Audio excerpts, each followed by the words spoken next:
بسم الله الرحمن الرحيم عن ابن مسعود رضي الله تعالى عنه قال ما لي لا ألعن من لعنه رسول الله صلى الله عليه وسلم وهو في كتاب الله الحدیث رواہ البخاری۔ کل کی روایت میں دوستوں ہم یہ بات پڑھ چکے ہیں کہ ابن مسعود رضی اللہ تعالیٰ عنہ نے روایت بیان کی کہ اللہ تعالیٰ نے لعنت کی ہے ان خواتین پر جو چہرے کے بال اکھاڑتی ہیں اور جو اللہ کی خلقت کو تبدیل کرتی ہیں۔ روایت میں ہے فبلغ ذلك امرأة من بنی اسد، بنو اسد کی خاتون کو یہ بات پہنچی یقال لها ام یعقوب، جن کو ام یعقوب کہا جاتا تھا۔ وہ ابن مسعود رضی اللہ تعالیٰ عنہ کے پاس آئیں اور انہوں نے کہا مجھے یہ بات پہنچی ہے کہ آپ نے اس طرح کے کام کرنے والی خواتین پہ لعنت کی ہے۔ تو اس کا جواب ابن مسعود رضی اللہ تعالیٰ عنہ نے وہ چیز دیا جو آج ہم نے روایت میں پڑھا۔ انہوں نے فرمایا ما لی لا العن من لعنہ رسول اللہ صلی اللہ علیہ وسلم وهو فی کتاب اللہ، میں کیوں نہ لعنت کروں ان لوگوں پر جن پر رسول اللہ نے لعنت کی ہے اور ان پر لعنت کتاب اللہ میں بھی وارد ہوئی ہے۔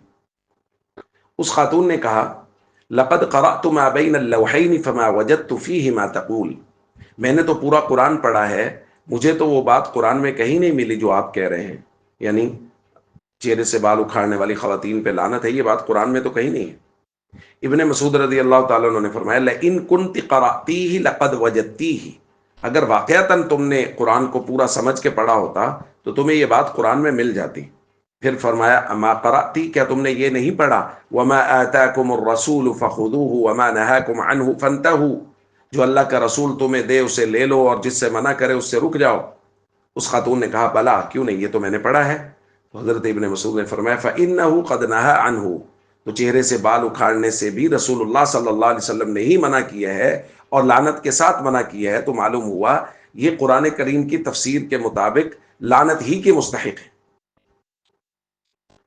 دوستو، اس روایت کا اگلا حصہ آج بیان کرنے کا مقصد یہ ہے کہ بہت سارے لوگ بہت سے خوشنما نعروں کے پیچھے چھپ رہے ہوتے ہیں اور ان کے پیچھے وہ بے دینی پھیلا رہے ہوتے ہیں۔ نعرہ بڑا خوشنما ہوتا ہے لیکن بنیادی طور پہ وہ بے دینی کی طرف لے جا رہے ہوتے ہیں۔ انہی نعروں میں سے ایک نعرہ ہے کہ جی ہم تو صرف وہ بات مانیں گے جو قرآن میں مذکور ہوگی، بس اس کے علاوہ ہم کچھ نہیں مانیں گے، ہم قرآن کو مانتے ہیں۔ یہ خوشنما نعرہ ہے اور اس کے پیچھے بنیادی طور پہ بے دینی پھیلانے کی کوشش کی جا رہی کہ جی جب قرآن کریم کا ہی صرف نام لینا ہے تو بس وہ چیزیں جو قرآن میں تذکرہ ہو گئی ہیں حلال یا حرام ہونے کے ساتھ، بس وہی حلال یا حرام ہے، اس کے علاوہ محمد صلی اللہ علیہ وسلم کے مبارک فرامین ان پر وہ لوگ کہتے ہیں نہیں جی ہم تو قرآن کی مانتے ہیں اور کسی کی بھی نہیں مانتے۔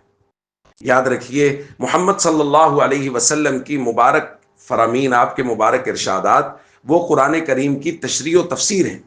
اس لیے قرآن کو اس وقت تک سمجھا ہی نہیں جا سکتا جب تک محمد صلی اللہ علیہ وسلم کے فرامین کو قرآن کے ساتھ ملایا نہ جائے۔ اور ایسے لوگ پھر بعد میں اس نتیجے پر پہنچتے ہیں کہ نہیں جی نماز وہ نہیں ہے جو آپ یہاں رکوع سجدے اور ٹکرے مارے، یہ اسی طرح لفظ بولتے ہیں، آپ جو ٹکرے مارے ہیں نماز تو حضور قلبی کا نام ہے، بس دل اللہ کے حضور حاضر ہونا چاہیے اور ہمارا دل حاضر ہوتا ہے اللہ کے حضور۔ قرآن میں وہ کہتے ہیں ہمیں دکھائیے قرآن میں کہاں ہے کہ رکوع کرو سجدہ کرو، قرآن میں کہاں ہے اس طرح نماز پڑھو جیسے تم پڑھ رہے ہو۔ کیوں؟ اس لیے کہ وہ محمد صلی اللہ علیہ وسلم کے فرامین کو قرآن سے الگ کر دیتے ہیں۔ یاد رکھیے قرآن سمجھ ہی اس وقت آئے گا جب محمد صلی اللہ علیہ وسلم کے فرامین کی روشنی میں قرآن کو پڑھا اور سنا اور دیکھا جائے گا۔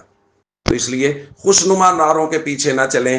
امت میں جو توارث چلا آ رہا ہے، محمد صلی اللہ علیہ وسلم نے جو دین صحابہ کو دیا، صحابہ نے جو دین امت تک پہنچایا، وہی دین اصل دین ہے اور اس میں کتاب اللہ کی تشریح محمد صلی اللہ علیہ وسلم کے مبارک فرامین سے کی گئی ہے۔ السلام علیکم ورحمۃ اللہ وبرکاتہ۔